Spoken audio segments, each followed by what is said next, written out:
윤석열 대통령이 내란 우두머리 혐의로 구속 상태에서 재판에 넘겨졌다는 소식이 전해졌습니다. 이는 대한민국 헌정사상 처음으로 현직 대통령이 구속 기소된 사례로 그 의미가 매우 큽니다. 검찰의 비상계엄 특별수사본부, 즉 특수본은 2025년 1월 26일에 윤 대통령을 내란 우두머리 혐의로 구속 기소했다고 공식 발표했습니다.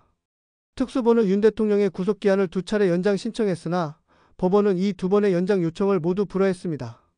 이로 인해 특수본은 대면 조사를 진행하지 못한 채로 기소를 하게 되었습니다. 이번 사건은 123 비상계엄 사태가 발생한 지 54일 만에 이루어진 기소입니다. 특수본의 관계자는 법원이 구속기간 연장을 허가하지 않은 점에 대해 납득하기 어려운 결정이라고 언급하며 최소한의 보안 수사조차 진행할 수 없었던 상황을 설명했습니다. 그러나 공범 사건의 증거 자료를 종합적으로 검토한 결과 윤 대통령에 대한 기소가 상당하다고 판단했다고 덧붙였습니다.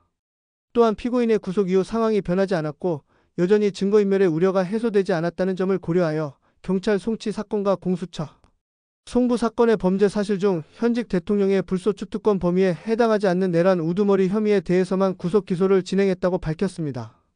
검찰은 이날 심우정 검찰총장이 주재하는 회의를 열어 윤 대통령에 대한 구속 기소 여부를 논의했습니다. 이 회의에는 대검 차부장과 전국 고지검장이 참여했으며 심 총장이 최종 결단을 내린 것으로 보입니다. 윤 대통령은 123 비상계엄을 선포한 후 국회를 봉쇄하고 계엄 해제를 의결하는 것을 방해하며 주요 인사들을 체포하고 중앙선거관리위원회를 점거하고 서버를 반출하려는 등의 지시를 내린 혐의를 받고 있습니다. 이러한 행위들은 국헌을 어지럽힌 것으로 간주되고 있습니다. 특수본은 이미 김용현 전 국방부 장관을 시작으로 여러 군 관계자들과 경찰 고위 인사들을 구속 기소한 바 있습니다. 이들 핵심 인물들은 내란 중요임무 종사 혐의가 적용되었으며 이들의 공소장에는 윤 대통령이 비상계엄과 관련하여 구체적인 지시를 내린 정황이 담겨 있습니다. 특수본은 윤 대통령에 대한 대면 조사가 이루어지지 않은 점이 부담이지만 혐의 입증에 필요한 충분한 증거를 확보했다고 판단하고 있습니다.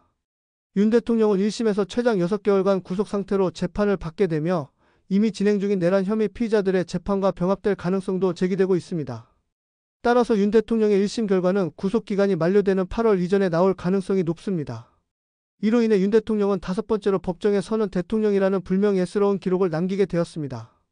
전직 대통령으로는 전두환, 노태우, 이명박, 박근혜 전 대통령이 재판을 받았지만 현직 대통령이 구속 기소된 것은 윤 대통령이 처음입니다.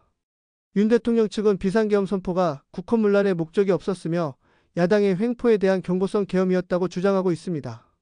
또한 윤 대통령 측은 혐의를 전면 부인하며 공수처 수사와 서부지방법원의 체포영장 발부 등 여러 위법 사항을 지적하며 석방을 촉구하고 있습니다. 이러한 상황은 앞으로의 재판 과정에서 어떤 결과를 가져올지 주목됩니다.